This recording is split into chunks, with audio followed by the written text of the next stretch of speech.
got a proposal from the league, which was honestly a slap in the face.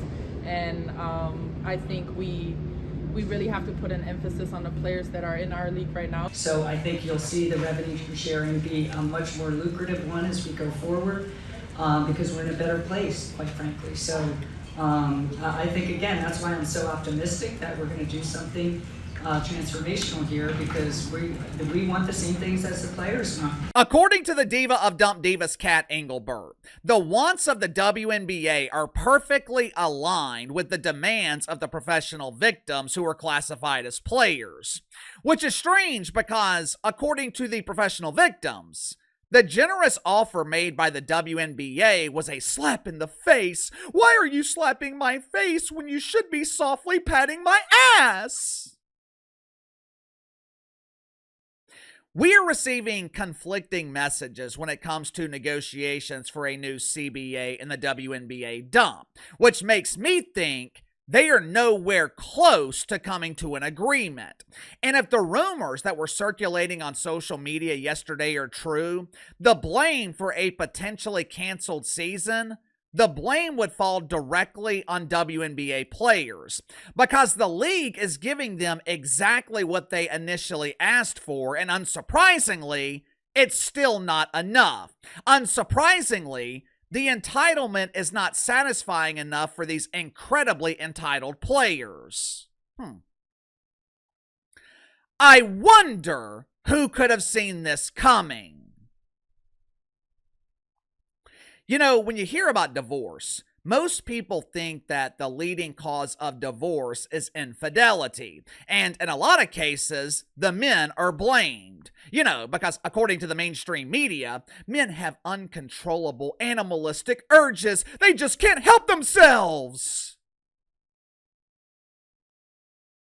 Another common reason for divorce is the classic irreconcilable differences. Translation: I was drunk when I got married, and once the hangover cleared, I realized I married a moose. According to Dave Ramsey, who has done countless studies on marriage and divorce, the number one cause of divorce in America: money. Whether it's the lack of money because the man is too busy trying to save the mythical princess from King Koopa to support the real princess that he married, or maybe the man is successful and the woman has an uncontrollable shopping habit that keeps them in debt, or anything in between. Whatever the reason, Dave Ramsey claims number one cause of divorce in America is money, financial issues. Most people mistakenly believe that money just magically solves problems, when the reality is money often amplifies problems. Remember the song from Biggie in the late 90s, "More Money, More Problems"? That wasn't some doofus catchphrase. It was the truth. Money doesn't change who you are. It magnifies who you are. If you're entitled when you're broke, you're damn sure going to be entitled when you have money. If you're conditioned to be the ultimate victim when you have pesos, your victim status doesn't magically change with dollars. It just gets worse. Right now, we are witnessing the beginning stages of divorce between the WNBA and its players. We've already been through the denial stage where WNBA players believe they're the reason for this surge in popularity. Over the last couple of months, we have seen the anger stage. Remember when Angel Reese was threatening to sit out games? Ironically enough, maybe back injury Barbie has followed through on that promise. Many believe, myself included, that Angel Reese has quit on the season. Now, we seem to be in the bargaining stage. Both sides are negotiating. They're trying to figure out a way to work things out. If the reports circulating on social media yesterday are true, the WNBA has offered players exactly what they initially wanted. But as Uncle KC has told you countless times, there is no such thing as satisfying entitlement. It is impossible to appease the unappeasable. The WNBA offered star players million-dollar annual salaries. Allegedly, WNBA players declined the offer and said, "We want more."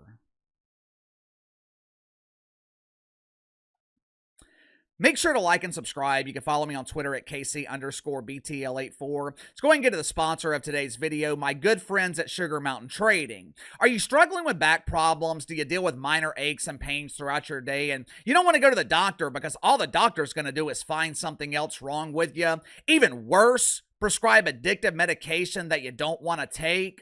I hate going to the doctor. So does my wife, who deals with back pain.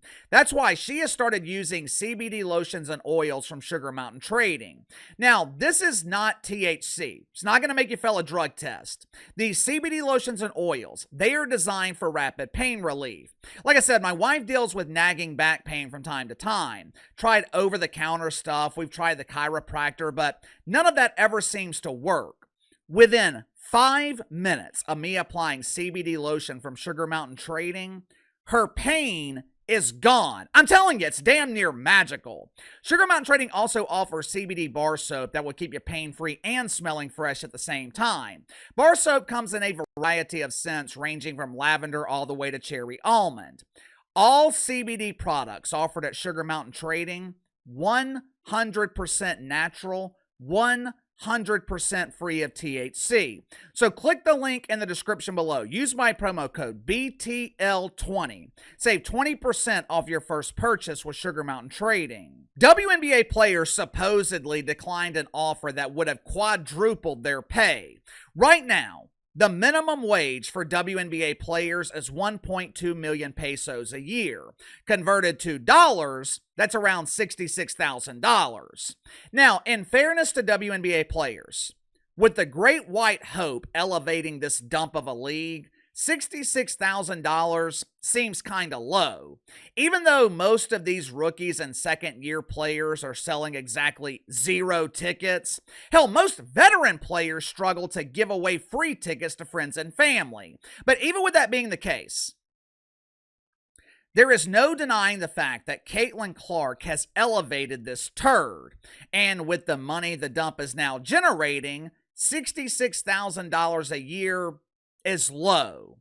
To her credit, Kat Engelbert acknowledged that. She tried to relate to these unknown players. She tried to feel their financial pain. Hey there, Paige Buckner, it's me, Kathy E. I know you're tired of living in that homeless shelter in Dallas. I'm going to quadruple your salary so you can afford a deluxe apartment in the sky. You can look out your window and wave at those chartered planes we can't afford. Not only did Kat Engelbert quadruple the minimum wage, she also quadrupled the maximum earnings for WNBA players. Right now, unknown WNBA players, they are capped at $250,000 a year, $250,000 to pretend to play basketball. Starving magicians would make themselves disappear for that salary, and they're a hell of a lot more talented in the world of pretend than WNBA players. Going into negotiations, $1 million salaries, that's exactly what WNBA players asked for. So why are they now declining this generous offer? I've had this suspicion that $1 million max salaries were not going to be enough. This is pure speculation on my part, but I think WNBA players want the average salary in the league to be $1 million a year, which means max contract players, they would be earning $3, $4, $5 million a year. On the surface, I can kind of understand where they're coming from. I know that sounds strange coming from Uncle KC because I hate this turd of a league. But I'm sure players see these expansion teams. I'm sure they see the exorbitant fees the WNBA is charging to billionaires to open a business in this dump. And WNBA players want their fair share. We're entitled to that money. The WNBA is charging $250 million for new owners to open new dumps. That $250 million, that is in addition to what the owners are already paying for the teams, which means that $250 million it's going directly to the WNBA.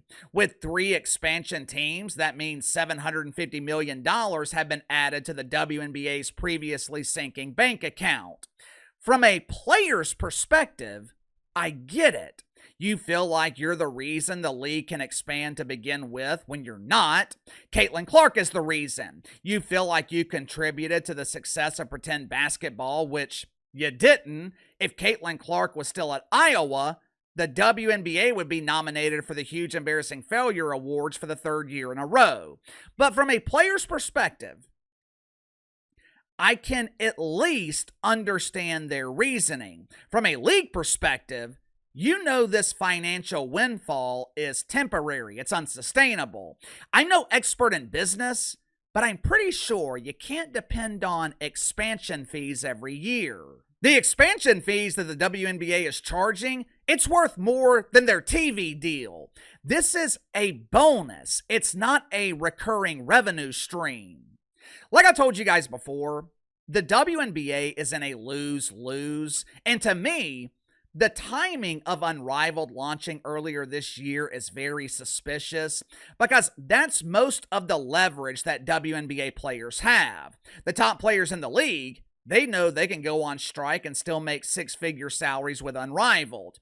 They're using Unrivaled as leverage to massively inflate their salaries in the WNBA. The question is, will it work? Will the league acquiesce to these unreasonable demands? Like I said, it's a lose-lose for the WNBA. If players hold their ground and next season is canceled, that is a potential death sentence. If the league increases the average salary to $1 million and interest continues to decline, you run the real risk of not being able to afford it. 28 years in business, the WNBA has never turned a profit. And the increased revenue, the increased money, it's only magnified the problems in this league. You have a league full of players who believe they're worth more than they're actually worth. Will that lead to divorce? Will that lead to next season being canceled? You tell me. Sound off in the comments below. I'll see you guys later.